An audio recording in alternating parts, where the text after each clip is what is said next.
ବାବାଙ୍କ ଆଶୀର୍ବାଦରୁ ଜଣେ ଭକ୍ତଙ୍କ ଲାଇଫରେ ସବୁ ପ୍ରକାର ସୁଖ ଆଉ ସୁବିଧା ଅଛି। ସେଥିପାଇଁ ସେ ପ୍ରତ୍ୟେକ ସେକେଣ୍ଡ ବାବାଙ୍କୁ ଧନ୍ୟବାଦ ଜଣାନ୍ତି। ତାହେଲେ ଦର୍ଶକ ବନ୍ଧୁ, ଆମେ ସମସ୍ତେ ଜାଣିଛେ ଯେ ଲାଇଫରେ ପ୍ରତ୍ୟେକ ସେକେଣ୍ଡ ସେମ୍ ରହିନଥାଏ। ଯଦି ଆଜି ଖୁସିର ଦିନ ଅଛି ତାହେଲେ ହେଇଥାଇପାରେ କାଲି ଆମକୁ ଦୁଃଖର ଦିନ ମଧ୍ୟ ଫେସ୍ କରିବାକୁ ହିଁ ପଡ଼ିଥାଏ। ତାହେଲେ ଦର୍ଶକ ବନ୍ଧୁ, ଏହିପରି ହିଁ ବାବାଙ୍କ ଜଣେ ଭକ୍ତ ଅଛନ୍ତି, ତାଙ୍କ ଲାଇଫରେ ଏହିପରି କିଛି ଚେଞ୍ଜେସ୍ ଆସିଥିଲା। ଏମିତି ଗୋଟେ ପିରିୟଡ଼ ଆସିଲା ଯେ ତାଙ୍କୁ ବହୁତ କଷ୍ଟ ସହିବାକୁ ପଡ଼ିଥିଲା। ଆଉ ସେହି ସମୟରେ ଏହି ଭକ୍ତ କିପରି ବାବାଙ୍କୁ ବିଶ୍ୱାସ କରିଥିଲେ ଆଉ ବାବା କିପରି ତାଙ୍କର ସାହାଯ୍ୟ କରିଥିଲେ, ତାହା ଚାଲନ୍ତୁ ଆଜି ଆମେ ଜାଣିବା। ଓମ୍ ସାଇରାମ। ନମସ୍କାର ଦର୍ଶକ ବନ୍ଧୁ, ମୋ ସାଇବାବା ଚ୍ୟାନେଲରେ ମୁଁ ପୁଣି ଥରେ ଆପଣମାନଙ୍କର ସ୍ୱାଗତ କରୁଛି। ଆଶା କରୁଛି ଆପଣମାନେ ସମସ୍ତେ ଭଲରେ ଅଛନ୍ତି। ବାବାଙ୍କ ଆଶୀର୍ବାଦ ସର୍ବଦା ଯେପରି ଆମ ଉପରେ ରହୁ, ଏହି ପ୍ରାର୍ଥନାରେ ଆଜିର ମିରାକଲଟି ମୁଁ କହିବାକୁ ଯାଉଛି। ତେବେ ଚାଲନ୍ତୁ ଆଉ ଡେରି କରିବନି, ପ୍ରଥମେ ମିରାକଲଟା କ'ଣ ଆମେ ଜାଣିବା।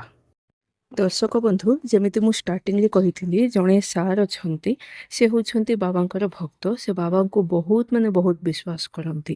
ଆଉ ବାବାଙ୍କ ଦୟା, କୃପା, କରୁଣା ସବୁ ଏହି ସାର୍ଙ୍କ ଉପରେ ମଧ୍ୟ ଅଛି। ସୋ ଏଜ୍ ଏ ରିଜଲ୍ଟ ତାଙ୍କ ଘରେ ପିସ୍ ଥିଲା, ଲକ୍ଜରୀ ଥିଲା, ସବୁ ପ୍ରକାର ସୁଖ ଶାନ୍ତି ସେମାନଙ୍କର ଲାଇଫରେ ଘରେ ଥିଲା। ତାହେଲେ ଥରେ କ'ଣ ହେଲା, ସେ ନିଜ ୱାର୍କ ଏରିଆରେ କାମ କରୁଥିଲେ। ଅନଫର୍ଚୁନେଟଲି କ'ଣ ହେଲା, ମାନେ ଉପର ବିଲ୍ଡିଂରୁ ସେ ଖସିକି ତଳେ ପଡ଼ିଗଲେ। ଆଉ ଯେତେବେଳେ ସେ ପଡ଼ିଗଲେ ତାଙ୍କର ସ୍ପାଇନାଲ୍ କର୍ଡ଼ରେ ବହୁତ ଇଞ୍ଜୁରି ହେଇଥିଲା। ତାଙ୍କର ବହୁତ କଷ୍ଟ ହେଇଥିଲା ସେହି ଟାଇମ୍ରେ। ଆଉ ଯେତେବେଳେ ତାଙ୍କୁ ଡକ୍ଟରଙ୍କ ପାଖକୁ ନେଇକି ଗଲେ, ଡକ୍ଟର ଚେକ୍ କଲେ, ଟ୍ରିଟମେଣ୍ଟ କଲେ, ବହୁତ ପ୍ରକାର ମେଡ଼ିସିନ୍ସ ନେଲେ। ଟିକେ ଲଙ୍ଗ୍ ଟ୍ରିଟମେଣ୍ଟ କରାଇବାକୁ ପଡ଼ିବ ବୋଲି ଡକ୍ଟର ସେହି ଟାଇମ୍ରେ ହିଁ କହିଦେଇଥିଲେ। ତାହେଲେ ସାର୍ କିଛି ହାର ମାନିଲେନି। ସେ କେବଳ ନିଜ ବାବାଙ୍କୁ ସବୁ କିଛି ମାନିଲେ, ବାବାଙ୍କର ପୂଜା ହିଁ କଲେ। ଆଉ ଟ୍ରିଟମେଣ୍ଟ ଯେମିତି କରାଇବାର ଥିଲା ତାହା ମଧ୍ୟ ସେ କରାଉଥିଲେ। କିନ୍ତୁ ତାଙ୍କୁ ରେଷ୍ଟରେ ରହିବା ପାଇଁ କହିଥିଲେ, ସେଥିପାଇଁ ସେ ଅଫିସ୍ ଯାଉନଥିଲେ। ତାହେଲେ ଥରେ କ'ଣ ହେଇଛି, ରାତିରେ ସଡ଼ନ୍ ପେନ୍ ବହୁତ ହେବା ଷ୍ଟାର୍ଟ ହେଲା। ଆଉ ସେ ପେନ୍ ଏତେ ବେଶୀ ହେଇଗଲା, ମାନେ ସେ ବିୟର କରିପାରୁନାହାନ୍ତି। ସେ ଇଭେନ୍ ବେଡ୍ ଉପରେ ମଧ୍ୟ ନା ବସି ପାରୁଛନ୍ତି ନା ଶୋଇପାରୁଛନ୍ତି। ତାଙ୍କୁ ବହୁତ ଅନକମ୍ଫର୍ଟେବୁଲ୍ ଫିଲ୍ ହେଉଥିଲା। ସେ କିଛି କରିପାରୁନାହାନ୍ତି। ଆଉ କାହିଁକି କେଜାଣି ସେଦିନ ସେ ନିଜ ୱାଇଫ୍କୁ ମଧ୍ୟ ଉଠାଇବା ପାଇଁ ପସନ୍ଦ କଲେନି। ତାଙ୍କ ୱାଇଫ୍ ସେହି ଟାଇମ୍ରେ ଶୋଇଥିଲେ, କାରଣ ବହୁତ ନାଇଟ୍ ହେଇଯାଇଥିଲା। ସେହି ଟାଇମ୍ରେ ଏହି ପେନ୍ ତାଙ୍କର ଷ୍ଟାର୍ଟ ହେଇଥିଲା। ଆଉ ସାର୍ଙ୍କୁ ଏମିତି ଲାଗିଲା ଯେ ୱାଇଫ୍ ଏତେ ସମୟ ମୋ ସେବା କଲେ, ଆଉ ଏବେ ରେଷ୍ଟ ନେଉଛନ୍ତି, ଏଇ ଟାଇମ୍ରେ ତାଙ୍କୁ ଡିଷ୍ଟର୍ବ କରିବା ଠିକ୍ ନୁହେଁ। ସେଥିପାଇଁ ସେ ଭାବିଲେ ଯେ ୱାଇଫ୍କୁ ଉଠାଇବିନି। ଆଉ ଏମିତି ନିଜକୁ ହିଁ କହିଲେ ଯେ କିଛି ସମୟରେ ଏହି ପେନ୍ ମଧ୍ୟ କମିଯିବ। ଏମିତି ସେ ପ୍ରଥମେ ନିଜକୁ ସେ କହିଲେ। କିନ୍ତୁ ସେ ରିଏଲାଇଜ୍ କରିପାରିଲେ ଯେ ଏହି ପେନ୍ କମୁନି, ତାହା ବେଶୀ ହେଇଯାଉଛି। ଧୀରେ ଧୀରେ ସେହି ପେନ୍ ବଢ଼ୁଛି, ଯାହାକି ଅନବିୟରେବୁଲ୍ ହେଇଯାଉଛି। ସେ ବିଲକୁଲ ସହିପାରୁନାହାନ୍ତି ସେ ପେନ୍କୁ। ଆଉ ୱାଇଫ୍କୁ ମଧ୍ୟ ଉଠାଇଲେନି। ତାହେଲେ କ'ଣ କରିବେ?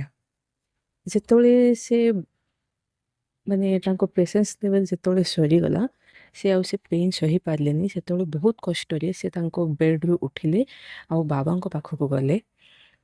କହିଲେ ଯେ ବାବା, ମୋ କଷ୍ଟ ଆପଣ ଜାଣିଛନ୍ତି, ମୁଁ କେତେ ପେନ୍ ସହୁଛି ତାହା ଆପଣ ଜଣେ ହିଁ ବୁଝିପାରିବେ। ମୁଁ ସହିପାରୁନି, କାରଣ ବହୁତ ମୋତେ କଷ୍ଟ ହେଉଛି।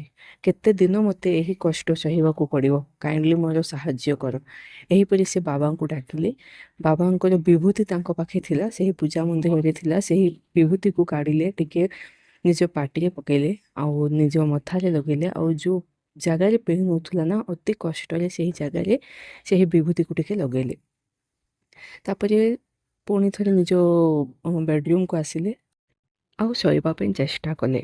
ଆଉ ସେ ନିଜେ ଜାଣିପାରିଲେନି ଯେ କେବେ ସେ ଶୋଇପଡ଼ିଲେ।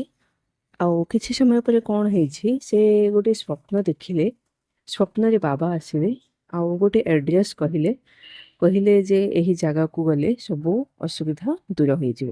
ଏତିକି କେବଳ ବାବା ସ୍ୱପ୍ନରେ କହିଲେ। ଆଉ ତା ପରଦିନ ସକାଳେ ଯେତେବେଳେ ସାର୍ ଉଠିଲେ, ସେ ସେଇ ସ୍ୱପ୍ନକୁ ରିକଲ୍ କରିପାରିଲେ। ଆଉ ତାଙ୍କ ୱାଇଫ୍କୁ କହିଲେ ଯେ କାଲି ଏମିତି ସବୁ ହେଇଥିଲା, ଆଉ ବାବା ମୋତେ ଏହି ହସ୍ପିଟାଲର ଆଡ୍ରେସ୍ କହିଲେ। ତାଙ୍କ ୱାଇଫ୍ ମଧ୍ୟ କହିଲେ ଚାଲ ଠିକ୍ ଅଛି, ସେହି ଜାଗାକୁ ଯିବା ଆଉ ଡକ୍ଟରଙ୍କ ସହିତ ଦେଖା କରିକି ଆସିବା। ଆଉ ଉଭୟ ଡିସାଇଡ଼୍ କଲେ ଯିବା ପାଇଁ। ପୁଣି ତାପରେ ତା ପରଦିନ ହିଁ ସେମାନେ ସେହି ଜାଗାକୁ ଗଲେ। କିନ୍ତୁ ଅନଫର୍ଚୁନେଟଲି ସେହି ଜାଗାରେ ଏହିପରି କୌଣସି ବି ହସ୍ପିଟାଲ ସେମାନଙ୍କୁ ମିଳିଲାନି। ତାହେଲେ କେମିତି ହେବ? ବହୁତ ସେମାନେ ଖୋଜିଲେ, କିନ୍ତୁ ଏହି ଜାଗାରେ ଏହି ନାମରେ କିଛି ହସ୍ପିଟାଲ ନାହିଁ ବୋଲି ସେଠିର ଲୋକ କହିଲେ। କିନ୍ତୁ ସାର୍ ବିଶ୍ୱାସ କଲେନି। ସାର୍ ମାନେ କାହିଁକି କେଜାଣି ତାଙ୍କ ମନରେ ଗୋଟିଏ ହିଁ କଥା ଥିଲା ଯେ ବାବା କହିଛନ୍ତି ନିଶ୍ଚୟ ଏଇଠି କିଛି ନା କିଛି ମୋର ହେଲ୍ପ ମିଳିବ ହିଁ ମିଳିବ। ଏମିତି ସାର୍ଙ୍କର ଗୋଟେ ଫିଲିଙ୍ଗ ଥିଲା। ଆଉ ସାର୍ ମାନିଲେନି ଯେ ନା ନିଶ୍ଚୟ ଏଠି କ'ଣ ଗୋଟେ ଅଛି ମୋ ପାଇଁ, ଯାହା ମାନେ ମୋର ହେଲ୍ପ ପାଇଁ କିଛି ଅଛି, ଏମିତି ସାର୍ ଭାବିଲେ। ଆଉ ତାପରେ କ'ଣ ହେଇଛି, ସେମାନେ ବହୁତ ଖୋଜିଲେ ଲାଷ୍ଟକୁ ନିରାଶ ହେଇକି ସେମାନେ ଘରକୁ ଯେତେବେଳେ ରିଟର୍ନ ଆସୁଥିଲେ ସେହି ଟାଇମ୍ରେ ତାଙ୍କୁ ରାସ୍ତାରେ ସେହି ହସ୍ପିଟାଲ ଦେଖାଗଲା ଯାହା ବିଷୟରେ ବାବା କହିଥିଲେ। ସାର୍ ବହୁତ ବହୁତ ଖୁସି ହେଇଗଲେ। ସାଙ୍ଗେ ସାଙ୍ଗେ ସେମାନେ ସେହି ହସ୍ପିଟାଲକୁ ଗଲେ। ଆଉ ସେଇଠି ଯିଏ ବି ଡକ୍ଟର ଥିଲେ ତାଙ୍କ ସହିତ ଏମାନେ କନସଲ୍ଟ କଲା ପରେ ଡକ୍ଟର ଚେକ୍ କଲେ ଆଉ ଟ୍ରିଟମେଣ୍ଟ ମଧ୍ୟ ଷ୍ଟାର୍ଟ କଲେ। ଦର୍ଶକ ବନ୍ଧୁ, ସେହି ଦିନଠୁ ଆଜି ପର୍ଯ୍ୟନ୍ତ ସେହିପରି ସିଭିୟର ପେନ୍ ସାର୍ଙ୍କର ଆଉ ଆସିନି।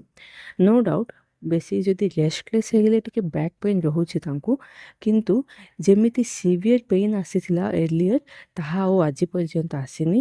ଆଉ ସାର୍ କହୁଛନ୍ତି ଯେ ଏତେ ବଡ଼ ମିରାକଲ ମୋ ଲାଇଫରେ କେବଳ ବାବା ହିଁ କରିପାରିବେ। ସେ ବହୁତ ଖୁସିରେ ଅଛନ୍ତି। ସେ ବାବାଙ୍କୁ ଧନ୍ୟବାଦ ଜଣେଇଲେ। ଅବଭିୟସଲି ଆଜିର ଯେଉଁ ମିରାକଲଟି ଅଛି ତାହା ବହୁତ ସୁନ୍ଦର ମିରାକଲ। ବାବା କେତେ ଆମକୁ ଗାଇଡ଼ କରୁଛନ୍ତି ଦେଖନ୍ତୁ, ଏହି ମିରାକଲରୁ ହିଁ ଆମେ ଜାଣିପାରିବା। ତାହେଲେ ଦର୍ଶକ ବନ୍ଧୁ, ଏଜ୍ ଏ ଡିଭୋଟି ଆମକୁ ବାବାଙ୍କ ଉପରେ ବିଶ୍ୱାସ କରିବାକୁ ପଡ଼ିବ, ତାହା ସହିତ ପେସେନ୍ସ ମଧ୍ୟ ରଖିବାକୁ ପଡ଼ିବ, ସୋ ଦ୍ୟାଟ୍ ବାବା ଆମକୁ ଅନ୍ ଟାଇମ୍ ପ୍ରପରଲି ଗାଇଡ଼ କରିପାରିବେ ନା। ଆଉ ସାର୍ ବହୁତ ଖୁସିରେ ଅଛନ୍ତି। ସେ କହୁଛନ୍ତି ଯେ ଏବେ ଆଉ କୌଣସି ପ୍ରକାର ଅସୁବିଧା ତାଙ୍କ ଲାଇଫରେ ନାହିଁ। ତାହେଲେ ଦର୍ଶକ ବନ୍ଧୁ, ଯଦି ମିରାକଲଟି ଆପଣମାନଙ୍କୁ ଭଲ ଲାଗୁଛି ତାହେଲେ ମନରେ ଥରେ ଓମ୍ ସାଇରାମ ବୋଲି ଭାବି ନିଅନ୍ତୁ। ଡେଇଲି ବିଭୂତିକୁ ନିଜ ପାଖରେ ରଖିବା ପାଇଁ ହିଁ ଚେଷ୍ଟା କରନ୍ତୁ, କାରଣ ବିଭୂତି ଆମକୁ ପ୍ରତ୍ୟେକ ସିଚୁଏସନରେ ଆମର ସାହାଯ୍ୟ କରିଥାଏ ଆଉ ଆମକୁ ପ୍ରୋଟେକ୍ଟ ମଧ୍ୟ କରିଥାଏ। ଆଉ ଆଜି ପାଇଁ ବିଦାୟ ଦିଅନ୍ତୁ। କାଲି ପୁଣି ଥରେ ମୁଁ ଆପଣମାନଙ୍କ ସମ୍ମୁଖରେ ପ୍ରସ୍ତୁତ ହେବି ଗୋଟିଏ ସୁନ୍ଦର ମିରାକଲ ସହିତ। ଟିଲ୍ ଦେନ୍, ଓମ୍ ସାଇରାମ।